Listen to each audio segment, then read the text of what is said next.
Yang saya sampaikan ini adalah metode penyembuhan saya dari awal terkena gangguan asam lambung dan eh, kecemasan berlebih. Assalamualaikum warahmatullahi wabarakatuh. Jumpa lagi bersama saya Surya dan tentunya masih di channel Surya CS. Oke, kali ini saya sempatkan untuk membuat video ya. Setelah 3 hari saya nggak ngupload video dan hari ini saya ngupload kembali. Dan tentunya pembahasan kali ini masih terkait dengan asam lambung, GERD, anxiety, dan psikosomatis. Baik, sebelum saya ke pembahasan, saya sapa dulu saudara-saudari saya yang ada di seluruh Indonesia, juga buat yang ada di seluruh luar Indonesia. Saya ucapkan salam jumpa dan terima kasih sudah mendukung channel Surya CS. Selanjutnya doa terbaik buat teman-teman semuanya yang saat ini lagi dalam proses penyembuhan dan yakin dan percaya kita bakal sehat kembali, normal kembali seperti sedia kala. Amin, amin ya robbal alamin. Baik, kali ini saya akan kembali bercerita terkait dengan sensasi asam lambung yang membuat kita ketika melakukan aktivitas ataupun kegiatan-kegiatan itu sungguh tidak nyaman. Apalagi kalau kita lagi di luar rumah ataupun lagi di keramaian, sensasi tidak nyaman itu muncul ketika kita lagi dalam bepergian ataupun kita lagi dalam luar rumah atau lagi di keramaian. Sensasi ini sungguh sangat tidak nyaman ketika kita lagi di luar rumah ya. Rasanya itu ingin cepat pulang dan ingin cepat istirahat di rumah. Nah, ini juga dulu saya alami ketika saya itu berada di luar rumah. Sungguh rasa tidak nyaman itu membuat saya ingin segera pulang ke rumah. Setelah beberapa kali saya mengalami hal-hal yang sama ketika lagi di luar ataupun lagi tidak di rumah, itu saya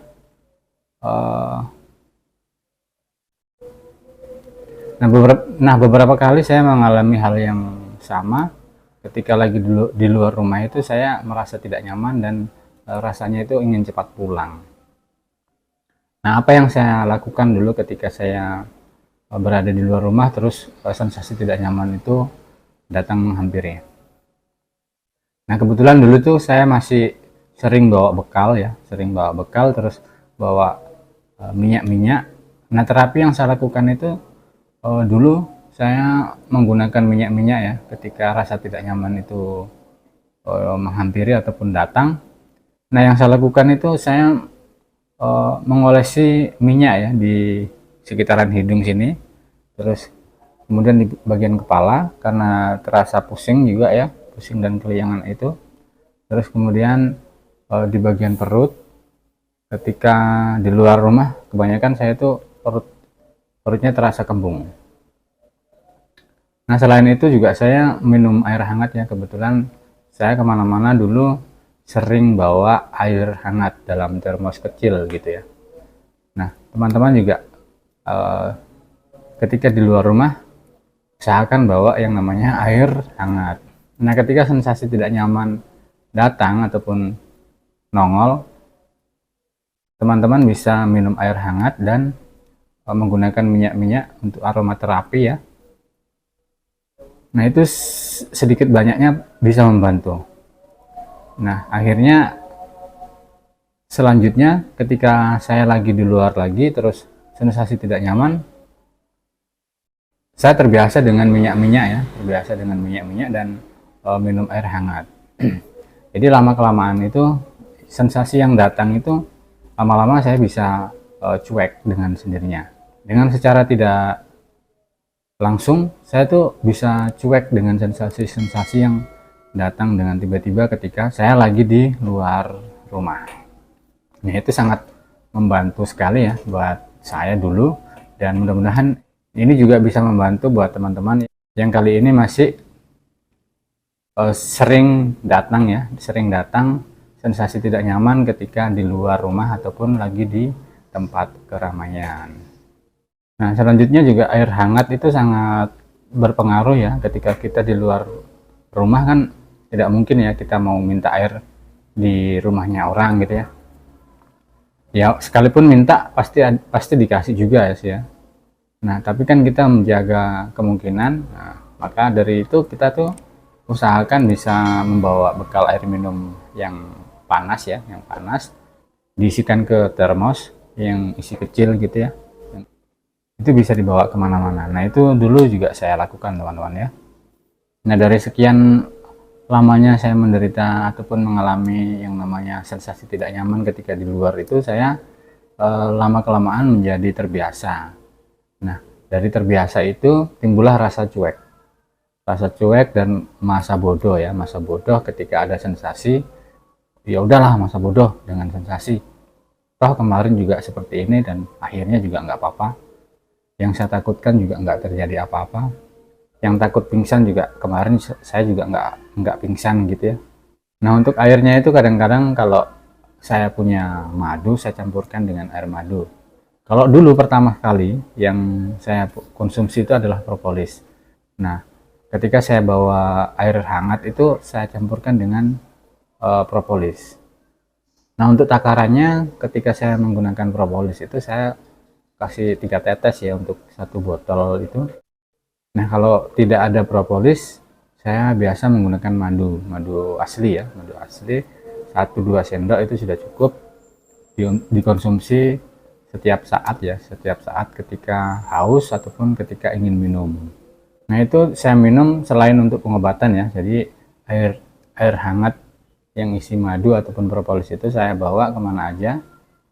Setiap bepergian itu saya pastikan bawa itu ya, karena ketika saya tidak bawa itu ada rasa ketidaknyamanan tersendiri ya. Jadi ketika saya bawa bekal air hangat itu, ketika saya ingin keluar itu ada rasa nyaman. Jadi saya tidak khawatir lagi ketika nanti di luar itu saya membutuhkan yang namanya air hangat. Jadi nanti ketika di luar ada sensasi yang tidak nyaman, toh saya bawa air hangat, air madu ataupun air propolis ya. Nah untuk alternatifnya ketika tidak ada madu ataupun propolis, dulu saya bawa gula pasir yang saset gitu ya. Nah gula pasirnya itu banyak di Indomaret. Saya dulu belinya per pak itu ya, ada 1 pak yang isi sasetan itu, enggak tahu isinya berapa, 20 saset kayaknya ya. Nah itu sering saya bawa, kebetulan saya simpannya itu di mobil ya. Jadi setiap saya membutuhkan saya ambil 1 saset, terus kemudian saya tuangkan di air hangat itu, kemudian saya minum. Nah alhamdulillah ketika sensasi itu datang ya, ada kenyamanan tersendiri ya, kita itu lebih tenang, tidak panik dan tidak terlalu cemas. Nah itu dulu saya lakukan berapa bulan ya, sekitar 3 bulan, dan lama kelamaan saya itu mulai merasa kayak agak bosan gitu ya, merasa agak bosan, dan kemudian timbullah rasa cuek. Rasa cuek itu ketika saya keluar, saya tidak terpikirkan untuk membawa bekal air hangat ataupun minyak.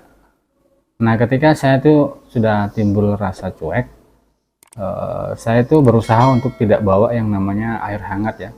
Nah tapi untuk bekal makanan saya selalu bawa, masih selalu bawa ya, karena untuk pola makan itu saya terapkan selama 6 bulan. Jadi saya selalu bawa yang namanya bekal makanan ya, makan siang, untuk makan siang dan makan pagi jam 9 itu saya sudah bawa bekal memang dari rumah. Di bulan ketiga ke 6 itu saya sudah bawa air biasa ya, bukan air hangat lagi. Bahkan biasa kan ada juga di kantor, kebetulan ada kompor dan bisa masak air panas, jadi saya nggak bawa lagi air panas. Oke, mungkin sekian dulu dari saya. Video kali ini cukup singkat dan mudah-mudahan bisa membantu teman-teman. Nah ini yang saya lakukan dulu ya ketika di bulan pertama sampai bulan ketiga, ketika saya terkena gangguan asam lambung itu, saya itu selalu bawa bekal air hangat dan makanan, juga minyak ya, minyak aromaterapi ya. Nah, di bulan ketiga, 4, 5, 6 itu saya sudah bisa agak cuek. Jadi untuk air hangat itu saya jarang bawa ya, sudah jarang bawa. Tapi untuk bekal air tetap bawa ya, air biasa, air putih biasa. Terus tetap juga bawa bekal makanan ya. Dan bekalnya itu makanannya juga cuman nasi, terus kemudian lauk yang dibakar di sana. Untuk lauknya itu kalau ikan ya ikan yang dikukus, direbus ataupun dibakar. Tidak bawa sambal dan makan sayur yang disantan. Sekalipun bawa sayur ya sayur bening ya, sayur bening. Nah, itu bekal yang saya bawa dulu ketika saya melakukan kegiatan ataupun rutinitas saya sehari-hari ya. Dan itu saya lakukan selama 6 bulan. Dan alhamdulillah selama saya melakukan yang namanya terapi 3P itu membuahkan hasil ya. Di bulan ke-7, bulan ke-8 sampai sekarang saya semakin baik dan semakin sehat. Nah, demikian ya yang saya sampaikan. Ini adalah metode penyembuhan saya dari awal terkena gangguan asam lambung dan kecemasan berlebih. Baik, mungkin video kali ini cukup sekian. Terima kasih buat yang sudah nonton. Jangan lupa di like dan di subscribe. Billahi taufiq wal hidayah. Wassalamualaikum warahmatullahi wabarakatuh.